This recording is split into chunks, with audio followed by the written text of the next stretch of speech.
एक तरफ महंगाई के खिलाफ लड़ाई में दुनिया भर के केंद्रीय बैंक ब्याज दरों को बढ़ा रहे हैं, मोटे तौर पर लिक्विडिटी सक कर रहे हैं सिस्टम से कि किसी तरह नकदी कम हो जाए। दूसरी तरफ जापान इससे उल्टा काम कर रहा है, वहां बॉन्ड खरीद को बढ़ावा दिया जा रहा है।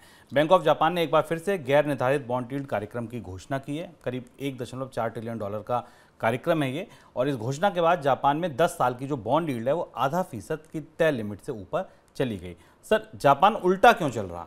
जापान में चीज़ें बड़ी उलझी हुई हैं। जापान में एक हफ्ते पहले हमने बैंक ऑफ जापान की तरफ से एक दूसरी घोषणा देखी थी, जिस घोषणा में ये था कि महंगाई पर नियंत्रण के लिए जापान उसी रास्ते पर चलेगा जिस पर अमेरिका, भारत या यूरोप की अर्थव्यवस्थाएं चल रही हैं। लेकिन जापान की अर्थव्यवस्था में जो वेजेस का चैलेंज है, वेतन ना बढ़ना और महंगाई बढ़ना, ये आर्थिक प्रबंधकों के लिए सबसे बड़ी चुनौती है। और इसलिए जापान के बैंक को बाजार में पर्याप्त तरलता रखने की ज़रूरत पड़ रही है, क्योंकि जापान में कॉस्ट ऑफ लिविंग, ज़िंदगी जीने की लागत बुरी तरह बढ़ी है।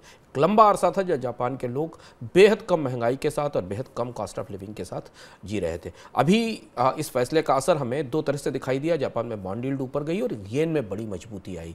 येन में मजबूती का असर हमें जापान के निर्यात पर दिखाई देगा। लेकिन ये भी परिस्थिति लगभग वैसी है जो अभी बन रही है, उभर रही है। अगले 5-6 दिनों के अंदर हमें अंतर्राष्ट्रीय मुद्रा बाजार से संकेत मिलने लगेंगे कि जापान के इस कदम पर दुनिया के बाजारों ने कैसी प्रतिक्रिया की। सोमवार मंगल तक शायद स्थितियां और स्पष्ट होंगी।